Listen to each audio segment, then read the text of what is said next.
Hello दोस्तों, मैं आपका दोस्त फरहान और आज मैं बात करने वाला हूं आपराधिक मानव वध के बारे में, कल्पेबल होमिसाइड जिसे बोलते हैं।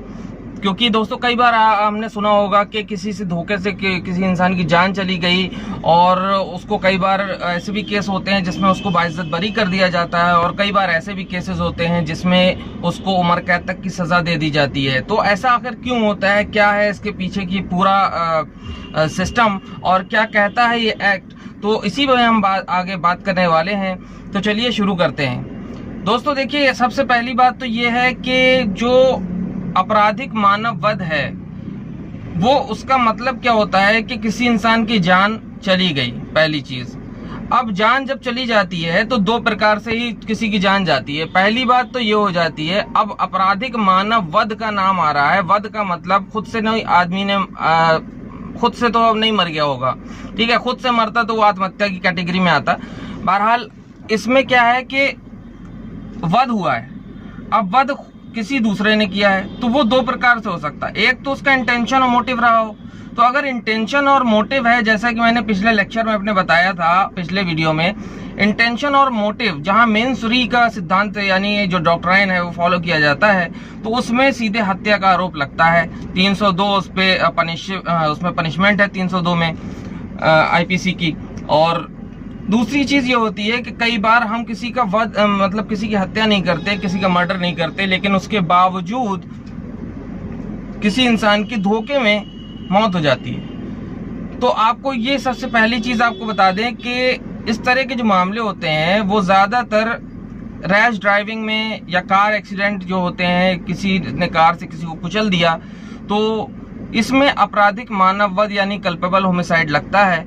और ये क्यों लगता है? क्योंकि जो इसकी डेफिनेशन है वो ये कहती है कि अगर कोई भी व्यक्ति किसी भी ऐसे काम को कर रहा है, ठीक है, जिसके बारे में उसे पता है कि इससे किसी की जान जा सकती है, तो भले ही उसने उस इंटेंशन उसका ना रहा हो किसी को मारने का या पर्टिकुलर इंसान की मृत्यु कारित करने का उसका इंटेंशन ना रहा हो, लेकिन अगर उसको ये मालूम था कि उसके इस काम से जो वो एक्ट कर रहा है उससे किसी की जान जा सकती है और वो कोई इंसान उससे मर जाता है, तो वो आपराधिक मानव वध यानी कल्पेबल होमिसाइड की कंडीशन उसमें लगेगी और उसके तहत इसको दोषी करार दिया जाएगा।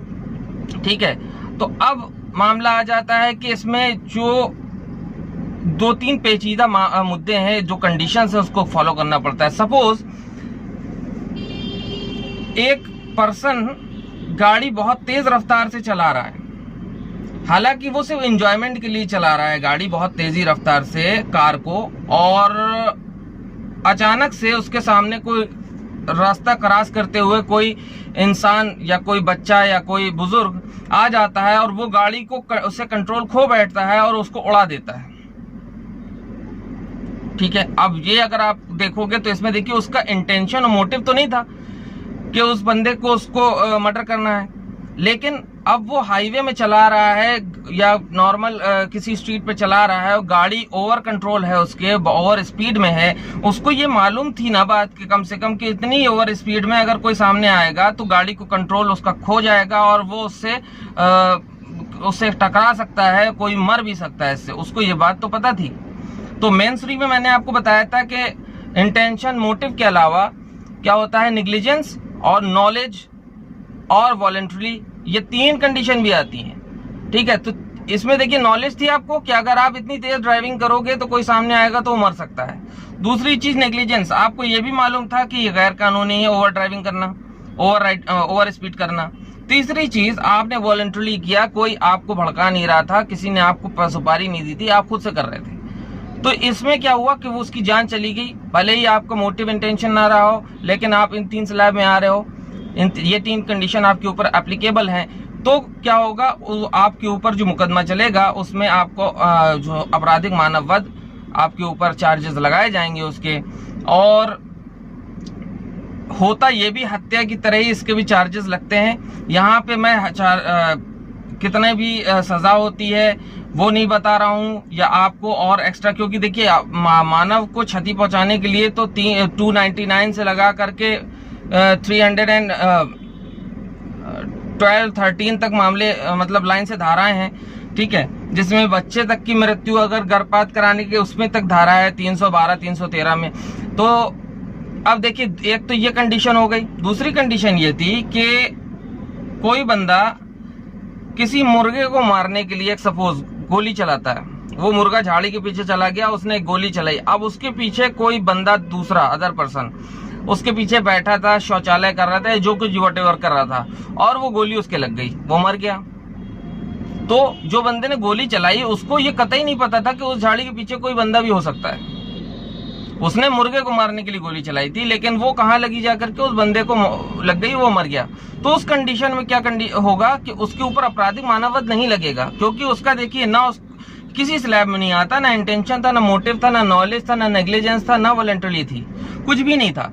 तो ये आपराधिक मानववध नहीं लगेगा, उसको बरी किया जाएगा। तो इसी तरह के बहुत सारे मामले होते हैं जिसमें लोगों को बरी भी किया जाता है, और साथ ही साथ बहुत से ऐसे मामले होते हैं जिसमें लोग अब जो माइंडेड है, प्री प्लान तरीके से काम करते हैं, वो लोग आपराधिक मानववध से को दिखाने के उद्देश्य से और इस तरीके से षड्यंत्र को बनाते हैं कि वो कल्पेबल होमिसाइड की कंडीशन में एटलीस्ट आ जाए, या तो बाइज्जत बरी हो जाए। तो बड़े बड़े दिमाग हैं, बड़े बड़े जो है उसमें षड्यंत्र यानी कंस्पिरेसी चलती रहती हैं। बहरहाल आपको बताने का उद्देश्य सिर्फ ये था कि आपराधिक मानववध क्या है। अच्छा, एक बहुत इंपॉर्टेंट चीज है आपको मैं बताने वाला हूं इसमें, कि देखिए कई बार होता है कि हॉस्पिटल में किसी की मौत हो जाती है, हरी बात समझ में, तो आप क्या कहते हो? सब लोग कहते हैं भाई डॉक्टर के ऊपर क्लेम नहीं हो सकता। जो डॉक्टर का एक्ट है मेडिकल का, वो भी ये कहता है कि डॉक्टर के ऊपर कोई भी मुकदमा कायम नहीं किया जा सकता। लेकिन कब नहीं किया जा सकता आप ये समझिए, ये नेग्लिजेंस के ऊपर है। अगर उसने पूरा अटेंशन दिया था और उसने हर तरीके से कोशिश की थी, उसके बाद भी किसी बंदे की मृत्यु हो जाती है, तो हम फॉर्म में साइन करते हैं कि डॉक्टर सिर्फ कोशिश कर सकता है और बाकी जिम्मेदारी हमारी होगी, लिहाजा उसके ऊपर कोई केस नहीं बनता। लेकिन अगर बात नेग्लिजेंस किया जाती है, देखिए उसमें नेग्लिजेंस और नॉलेज, ठीक है, ये दोनों चीजें फैक्टर फंस रहे हैं मेंसरी के।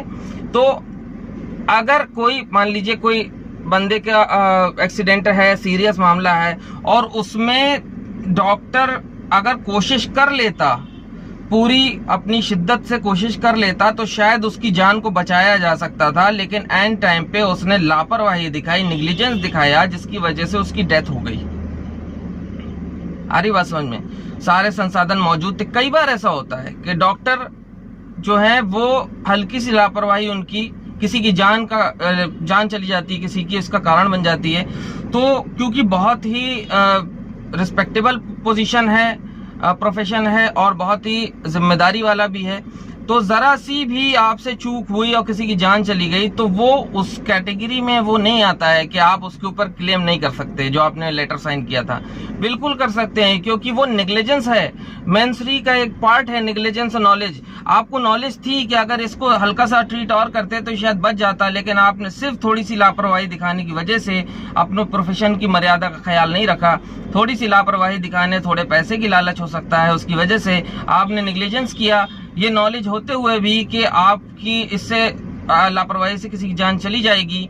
तो ऐसे मामले में डॉक्टर के ऊपर कल्पेबल होमिसाइड का केस लगेगा, उसका लाइसेंस भी कैंसिल होगा, और साथ ही साथ क्या हो जाएगा, उसको सजा भी हो जाएगी।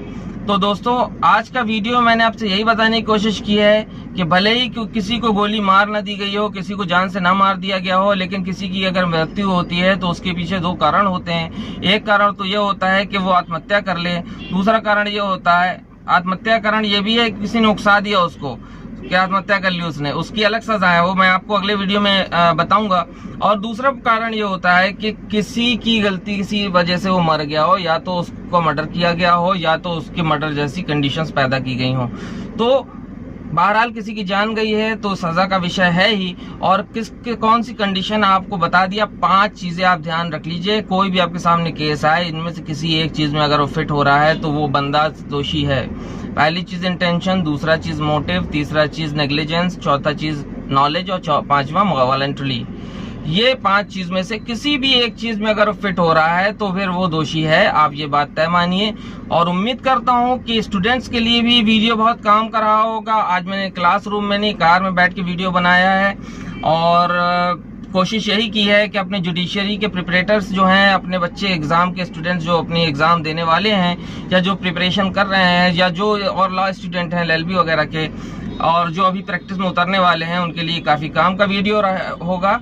और इसी के साथ मैं आप लोगों से इजाज़त लेता हूँ। ज़्यादा से ज़्यादा वीडियो को शेयर करने की ज़रूर गुजारिश है। लाइक कीजिए, कमेंट भी कीजिए, और किसी टॉपिक पे वीडियो चाहते हो तो मैं आपका दोस्त फरहान अख्तर एक बार से फिर हैव अ ग्रेट डे।